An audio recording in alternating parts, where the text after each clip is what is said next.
Returning home earlier than planned from a business trip, I heard the front door open. My wife's voice, playful yet firm, drifted through the house. "Stop it," she said with a giggle. A man's voice followed, teasing and eager. "You don't want to stop. In fact, I don't even want to wait until we get to the bedroom. We'll do it right here on the back of this couch. Just take off your panties because last time it cheated me." The words hit like a slap. I wasn't supposed to be home, that was the entire point. My flight had been delayed, and rather than spend another night in a hotel, I caught the first available plane back. The drive from the airport had been uneventful, my mind occupied with thoughts of surprising my wife. Maybe sharing a quiet dinner or waking her with soft kisses. Something simple to show her how much I had missed her. But when I pulled into the driveway, something felt off. A second car sat parked outside. Not unfamiliar. Not a stranger's. A black Audi, the kind of car a man buys when he wants to feel important. The sight of it sent a cold weight sinking into my stomach. "Chris." I turned off the engine and sat in the quiet darkness, forcing myself to breathe. I had never been one to jump to conclusions, but nothing about this felt right. Sophia hadn't expected me home. She believed I was thousands of miles away. Grabbing my suitcase, I approached the door with measured steps. Just as my fingers brushed the handle, I heard them laughter, then the words that shattered everything. I had imagined betrayal before, the way people entertain fleeting nightmares. Distant, abstract, unreal. But this was no bad dream. This was real. This was happening in my home. My grip on the handle tightened as I listened to the rustling clothes, their breathless anticipation filling the silence. I didn't think. I acted. The door crashed open, slamming against the wall with a force that sent shockwaves through the room. The air was thick with heat, the remnants of their passion still clinging to the space between them. Sophia stood half-dressed, her blouse undone, revealing the lacy black bra I had once bought for her. Chris was behind her, belt unfastened, one hand still resting on her hip.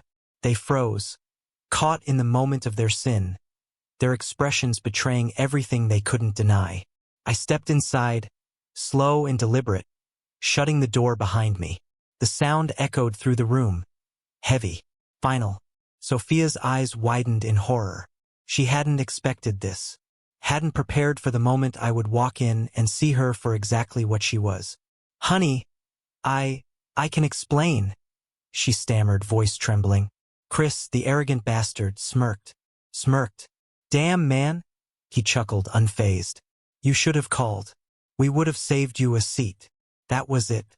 I moved without thought, crossing the room in 3 strides. My fist connected with his jaw, sending him crashing onto the coffee table.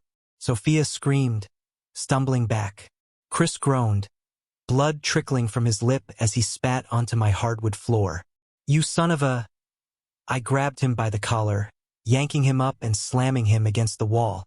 The smirk vanished, fear took its place. "You have 5 seconds to get out of my house," I said, voice steady, controlled. His eyes darted to Sophia, as if expecting her to save him. She remained silent, frozen in place. I shoved him toward the door, watching as he scrambled to gather his shoes, tripping over himself in his rush to escape. I followed him onto the porch, my voice calm but final. "If I ever see you again, I won't stop at one punch." He didn't argue, didn't plead. He just ran. The sound of tires screeching as he tore out of my driveway echoed in the cold air. When I turned back, Sophia stood in the doorway, arms wrapped around herself. She looked small, fragile, nothing like the woman who had so easily welcomed another man into our home. "I can explain," she whispered. A laugh escaped me, cold, humorless. "Oh, you will," I said. "But not tonight." Brushing past her, I grabbed my suitcase and walked toward the guest bedroom. That was where the real punishment would begin. Not in shouting or violence, but in silence.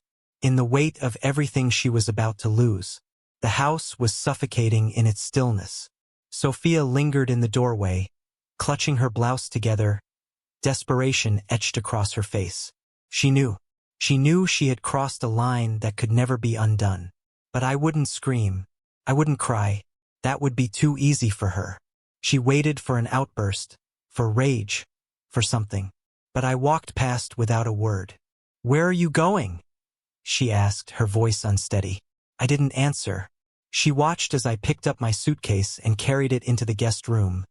A room she had never cared about before. A room she never thought a married couple would need. "You're sleeping in here?" she asked, stepping closer. "You're really going to act like this over one mistake?" I stopped, turning slowly. "One mistake," I repeated, my voice void of warmth. She swallowed hard, twisting her hands together. I mean, it didn't mean anything. It was just sex.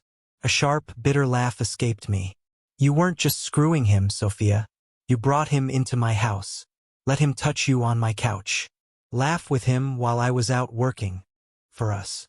Her lip quivered. "I don't know why I did it." "You knew exactly why," I said. "Because you thought you could. Because you thought I'd never find out." Her eyes dropped, silent confirmation. She didn't regret the act, only getting caught. A long silence stretched between us before I finally spoke again. "Go to bed, Sophia." She blinked. "What? Go to bed?" I repeated. "Because starting tomorrow, you're going to learn exactly what it feels like to lose everything." I shut the door in her face. The next morning I woke early, not out of restlessness, but with a sense of clarity.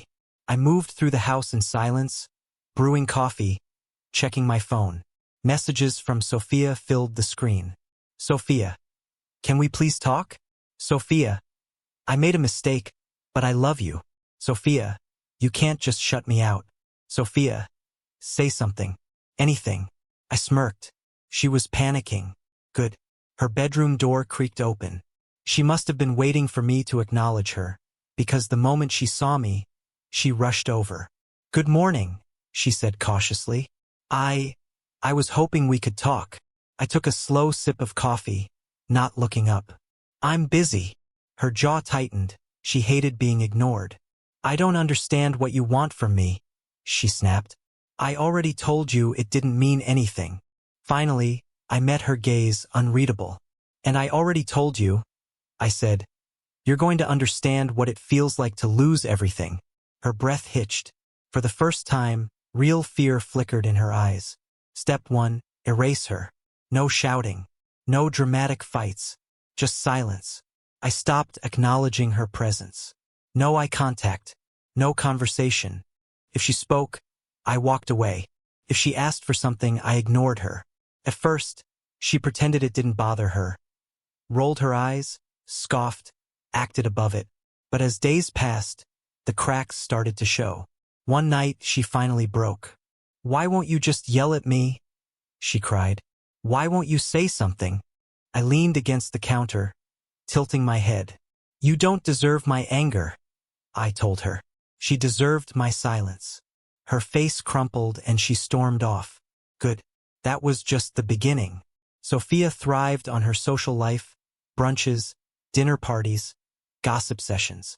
She needed admiration like air. So I made sure people saw her for who she really was. I didn't have to go around telling everyone she cheated on me. That would have been too easy. Instead, I let her expose herself.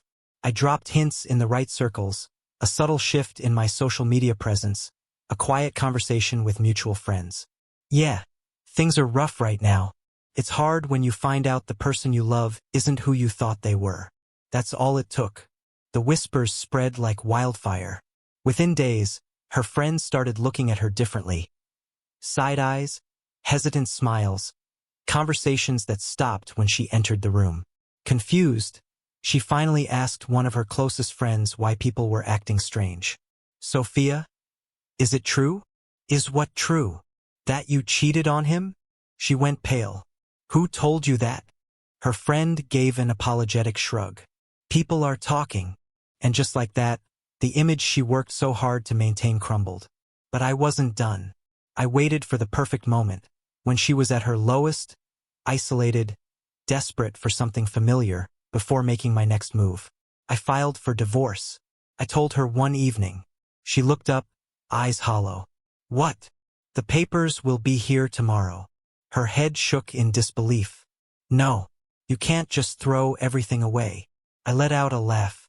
You threw it away the moment you let another man touch you on my couch. Tears welled in her eyes. I love you.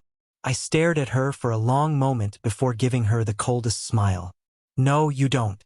You love what I gave you. And now you have nothing. The next morning, she barely looked like the woman I once knew. Her hair unbrushed, her confidence shattered. She picked up the divorce papers with trembling fingers, reading the first few lines before whispering, "You're actually doing this?" I leaned against the wall, arms crossed. "You thought I wouldn't?" She swallowed hard. I thought we could fix this." I scoffed. "Fix it? You weren't trying to fix anything when you spread your legs for him." She flinched. "Good." I stepped forward, lowering my voice. "You didn't think about fixing things when you let him touch you in our home, when you moaned for him on our couch. So tell me, Sophia, when exactly did fixing things become important to you? When you realized you lost? When you saw there were consequences?" Tears fell down her cheeks. "It was a mistake." "No," I said. "A mistake is sending the wrong text. Burning dinner. You made a choice. I don't want to lose you." I tilted my head. "You lost me the second you made me a fool. And now you're about to lose a lot more." She had grown comfortable in the home I paid for, the one I built a future in. But I had already spoken to my lawyer. I was keeping the house. She had 1 month to move out. And I was going to make her feel every damn second of it. I stopped making grocery runs, canceled all her subscriptions, her spa appointments, her online shopping accounts, even the cleaning service. Suddenly she had to cook, clean, and live in a house that no longer welcomed her. One night she snapped, "Are you trying to make my life miserable?" I took a sip of whiskey and shrugged. "I'm just treating you the way you treated me." "You're punishing me." I smirked. "Not yet." Her career was next. She had gotten her job with my support, my networking, and I had a friend at her firm. A quick text was all it took. Within days, I had proof she had used company time and resources to cover up her affair. Meeting her lover during office hours, sending personal emails from her work account. It didn't take much for her boss to find out. That evening, she came home pale.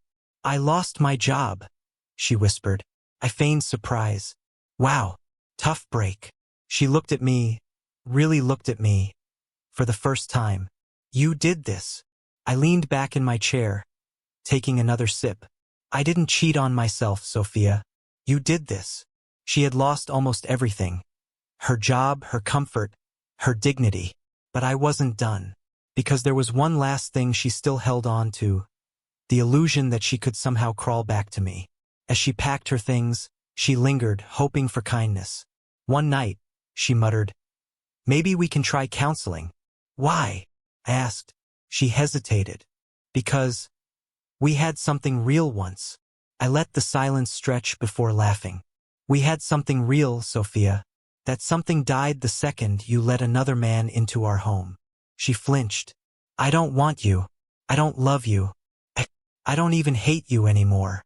I stepped closer, voice low. "You're just nothing to me." That was the moment she truly broke. Not when I served the divorce papers. Not when she lost her job. Not when she packed her things. It was now, when she realized there was no coming back. The night before she left, I hosted a party. She didn't know until she walked downstairs and saw our closest friends, colleagues, and neighbors gathered in the living room.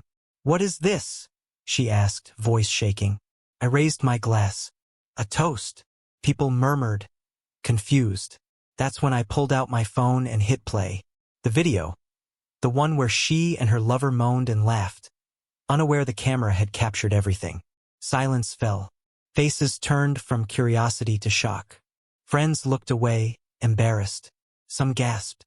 Others muttered, "Jesus! She did this to him? In their own home." Sophia stood frozen, breathless, trembling. "Please stop," she whispered. I tilted my head. "Why? You don't want people to know the truth."